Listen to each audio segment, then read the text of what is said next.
Have you ever heard of Ayurvedic medicine? It's one of the world's oldest whole body healing systems. The word means science of life in Sanskrit. In short, it's the belief that optimal health and wellness comes with a balance between body, mind, and spirit.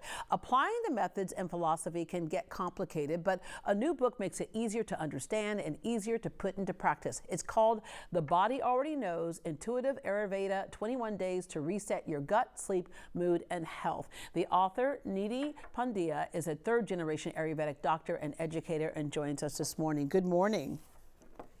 Good morning. Thank you for having me. Oh, absolutely. I love this whole idea of Ayurvedic medicine. As I mentioned earlier, it's something that before we had, the science and big hospitals, that human beings had figured some things out already, and that kind of body, mind, and soul deal. Explain to us in your words what Ayurveda means, and am I pronouncing it correctly? And you started off so well by calling it the science of life because that's what it translates into. But let me break it down for you, right? Firstly, it's 5,000 years old and it comes from ancient India. It is also the sister science of yoga, which means that they both come from the same larger, broad Vedic system. But being the science of life, its scope is extremely vast. I mean, think about everything from prevention and treatment of diseases to childcare, to health, to fertility, to skincare, to mental health, to even social conduct. What most people don't know that if you're drinking herbal tea, if you're oil pulling, if you're tongue scraping, if you're body oiling, dry brushing, or bulleting your coffee, you're already practicing Ayurveda. A lot of the current modern day trends come from Ayurveda, but it's a very complete and a very deep science. And even though it's so old, we have most of it preserved. Yeah, and you have a long history of it in your family. That is correct. I've been very fortunate that I grew up with Ayurveda. I was indoctrinated into it at birth because my grandfather was an Ayurvedic healer. So it's my first language. All right, when you moved to America, you saw something that a lot of us, I think the tide is kind of changing when it comes to our health. Oftentimes what we do is we wait for something to go wrong, show up at the doctor, and then we kind of put it in the doctor's hands and go, fix it. It's a surgery or a pill, fix it. And you noticed that here. Yeah, and also I was working in marketing for a little bit, and I had an experience with just the modern medical system. And what I realized that the approach to wellness here was completely different. Everybody was scared of being sick, and that's why they were trying to be healthy.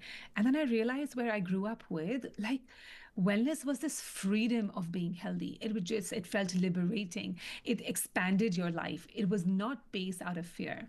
And it was extremely wise. It was extremely intuitive. I took it for granted, to be very honest with you, for the first 20 years of my life.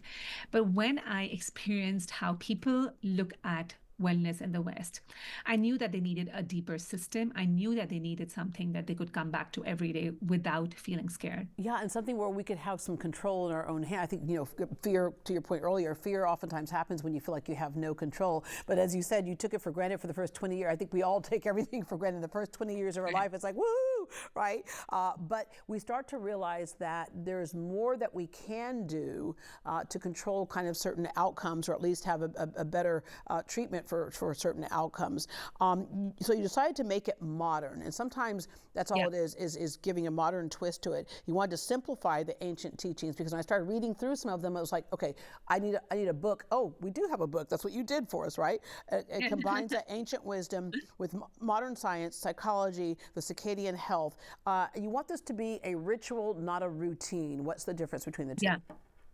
Yeah, routine is something that you just check off a box. Most of us, like, let's just say, if you think about the word, it is so boring. It's something that you have to do, you have to get done. A ritual is something that you become really present with. A ritual is a whole experience. And we've become so busy that everything that used to be a ritual has become a routine. It's become blah, it's become mundane. So my idea is we go back, and Ayurveda offers you many, many rituals. And each one of those rituals is extremely grounding to your physical and your emotional and your mental health. So my idea is, like, let's come back to those rituals and let's really be present for it. Yeah, and the thing that we also do, especially with social media, if Jan did this one thing and it worked for her, then I'm going to do the same thing Jan did. You really want us to kind of focus in on, what does your body need? Yeah. Absolutely. And Ayurveda does a very good job of that. There is something called bio-individuality, right? We're all different. Ayurveda tells you very clearly that your body's makeup could be very different from your sisters, from your neighbors, and you can actually identify what your body's makeup and its tendencies are. And believe it or not, once you understand your body type, it's only one of three body types, and sometimes it's combination. But once you understand what your body likes to do naturally, you know how to live, right? Like just once you know the size of your clothes, you know how to shop. You know the color of your skin, you know what foundation shade you need. Yeah. Similarly, once you know your body's tendencies, it becomes so easy to understand why certain foods work for you, why they don't work for you, and what to do to continue to enhance your wellness. Yeah. All right. Go into those body types. I know it can be a little bit more complex, so we might have time for here, but just in general, what those body types would be. Yeah. So basically, broadly, right? Broadly, and I'm doing something that would take about 2 hours. I'm doing this in a minute. So there are three types of bodies. One that likes to build, which means there's more tissue, there are larger features, larger hair, slower to move. These are people who may eat the same quantity of food as anybody else, but they may build more tissue out of it. They can often, if they continue to be on this path and don't understand their body tendency, they can experience high cholesterol, plaque, diabetes. They become really sedentary. Their emotion is usually feeling withdrawn, feeling sluggish. They can hold on to feelings for a very long time. They're also very compassionate, very affectionate, and that's called the kapha body type. Once you understand what kapha needs movement, kapha needs stimulation.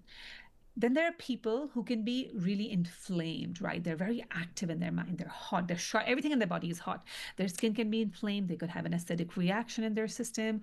They're very sensitive to the sun. They're hot in their minds, and they can easily get inflammation in their bodies. And this is the hot body type, and we call it pittas. These are pittas. And pittas need to cool down, they need to slow down, they need water sounds, they need the moonlight, they need white clothes. There are a lot of solutions for pittas.